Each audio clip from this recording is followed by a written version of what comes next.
Tonton video ini sampai selesai agar Anda tidak gagal paham.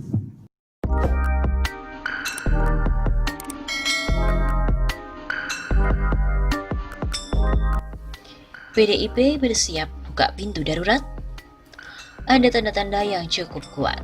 PDIP sedang bersiap-siap untuk membuka pintu darurat atau emergency exit.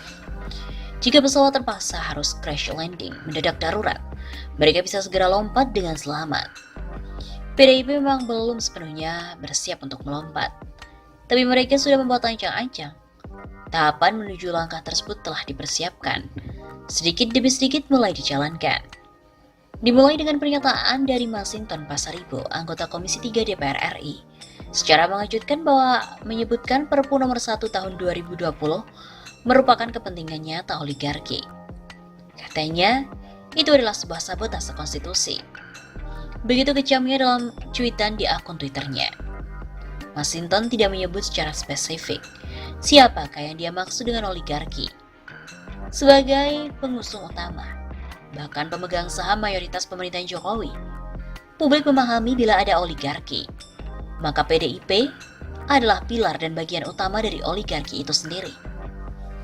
Lalu siapakah yang dimaksud dengan oligarki oleh PDIP? Semakin jelas ketika Arteria Dahlan menyatakan kekhawatirannya, Perpu akan menciptakan presiden di atas presiden.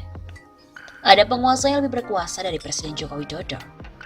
Begitu kata politisi PDIP itu dalam rapat kerja dengan Ketua KPK, Firly Bahuri. Arteria juga curiga ada yang mencoba untuk memanfaatkan situasi pandemik demi mengeruk keuangan negara melalui Perpu.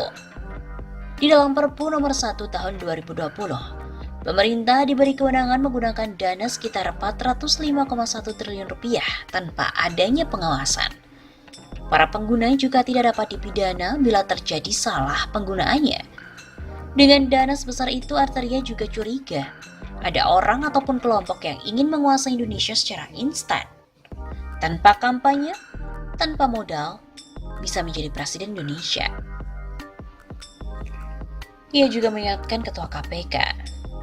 Katanya harus menjaga Jokowi agar tidak tersandra. Yang bawa mobil orang lain kalau nabrak dia yang bertanggung jawab. Lalu soal penggunaan anggaran perang melawan COVID-19 ini sebelumnya sempat memunculkan polemik antara anggota DPR RI Adian Apitupulu dengan Menteri BUMN Erick Thohir. Adian bertanyakan siapa yang dimaksud oleh Erick sebagai mafia alat kesehatan. Adian curiga, jangan-jangan dia termasuk yang dituding oleh Erick. Erick sebelumnya mengatakan, ketergantungan Indonesia pada alat kesehatan impor memberikan sebuah peluang mafia untuk beraksi. Mafia mendominasi impor alat kesehatan. PDIP ditinggalkan. Berbagai pernyataan politisi muda PDIP di Senayan ini menunjukkan ada yang gesekan dan perbedaan kepentingan antara PDIP dengan Jokowi. Pertama, PDIP sebagai pemegang saham mayoritas Jokowi ternyata memang benar tidak menjadi pengendali pemerintahan Joko Widodo. Ada orang atau kelompok yang menjadi pengendali pemerintahan Jokowi. Soal ini sesungguhnya sudah ditangkap sih oleh publik dengan melihat susunan kabinet Jokowi jilid 2. PDIP ini tidak mendapatkan pos yang cukup penting dan juga pos yang cukup basah. Benar, PDIP mendapatkan jatah kursi paling banyak. Dari 16 kursi jatah parpol, PDIP itu mendapatkan 5 orang kadernya. Mereka adalah Seskap Pramono Anung, Yasona Lawli sebagai Menkumham, Cahyo Kumolo sebagai Menpan RB, Juliari Batubara sebagai Menteri Sosial, dan Gusti Ayu Bintang Darmawati, Menteri PPPA. Kalaupun mau dilihat dari sisi kedekatan secara politis, PDIP juga mendapatkan pos Jaksa Agung. Posisi ini dijabat oleh ST Burhanuddin, adik kandung politisi PDIP TB Hasanuddin. Posisi Menteri Utama atau yang juga dikenal sebagai Triumvirat, Menhan, Menlu, dan Mendagri dijabat oleh figur dari non-PDIP. Mereka lah yang akan mengambil alih kendali pemerintahan bila Jokowi dan Ma'ruf Amin ini uzur dan berhalangan tetap, serta bukan kader PDIP.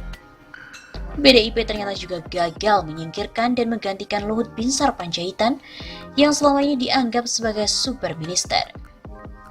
Budi Gunawan, orang dekat Ketua Umum PDIP Megawati, ternyata harus cukup puas dengan posisi lamanya sebagai kepala BIN. Padahal Budi Gunawan berperan penting dan sangat-sangat berjasa atas kemenangan Joko Widodo. Budi Gunawan pula yang berhasil mempertemukan Jokowi dengan Prabowo Subianto. Luhut gagal berkali-kali untuk membujuk Prabowo. Kedua, PDIP tampaknya tidak dilibatkan, tidak kebagian bancaan dana COVID-19. Bahkan dibandingkan dengan seorang staf sus milenial yang kebagian dana prakerja sampai 5,6 triliun rupiah pun mereka juga kalah. Bukan hanya curiga, jangan-jangan sudah punya bukti ada yang memanfaatkan dana COVID-19 ini untuk kampanye gratis. Polemik antara Adian dengan Erick Thohir juga menyiratkan. Ada yang panen besar dan ada yang tidak kebagian dari pengadaan alat kesehatan. Dengan memunculkan berbagai isu itu di tengah publik, PDIP pun ingin memberikan syarat bahwa sinyal-sinyal itu mereka tidak ikut bertanggung jawab bila terjadi apa-apa pada pemerintahan Jokowi. Mereka bisa cuci tangan dan melompat keluar dengan selamat melalui pintu darurat bila pemerintahan Jokowi harus crash landing, terpaksa mendarat darurat dampak dari bencana pandemi. Lalu kapankah mereka mau melompat? Kelihatannya tidak akan dilakukan dalam waktu dekat. Berbagai pernyataan itu disampaikan oleh para politisi muda. Second layer, lapis kedua, bukan para politisi senior. Belum jadi kebijakan resmi partai. Ibarat pemain silat, mereka diperintahkan melancarkan pukulan jurus kembang, belum menggunakan jurus mematikan. Masih terbuka pintu-pintu negosiasi, tarik-menarik, deal-deal politik untuk memanfaatkan momentum pandemi. PDIP tidak mungkin begitu saja melepas aset yang sangat besar seperti Joko Widodo itu.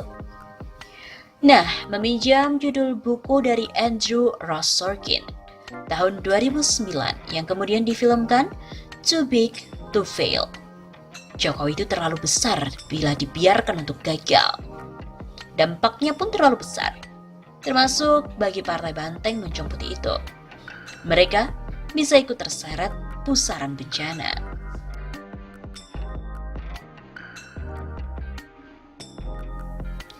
PDIP bersiap buka pintu darurat.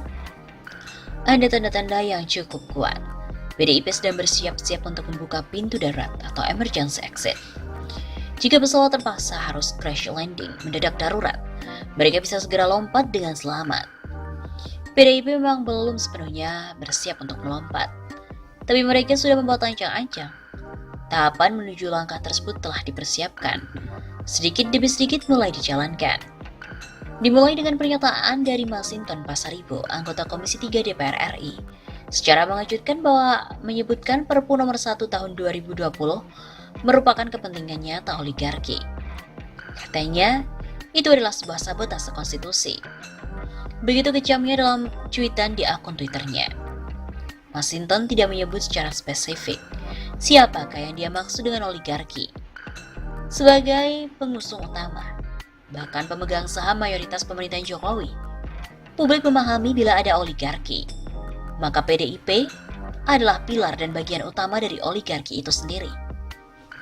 Lalu siapakah yang dimaksud dengan oligarki oleh PDIP? Semakin jelas ketika Arteria Dahlan menyatakan kekhawatirannya, Perpu akan menciptakan presiden di atas presiden. Ada penguasa yang lebih berkuasa dari Presiden Joko Widodo. Begitu kata politisi PDIP itu dalam rapat kerja dengan Ketua KPK, Firly Bahuri. Arteria juga curiga ada yang mencoba untuk memanfaatkan situasi pandemik demi mengeruk keuangan negara melalui Perpu. Di dalam Perpu nomor 1 tahun 2020, pemerintah diberi kewenangan menggunakan dana sekitar 405,1 triliun rupiah tanpa adanya pengawasan.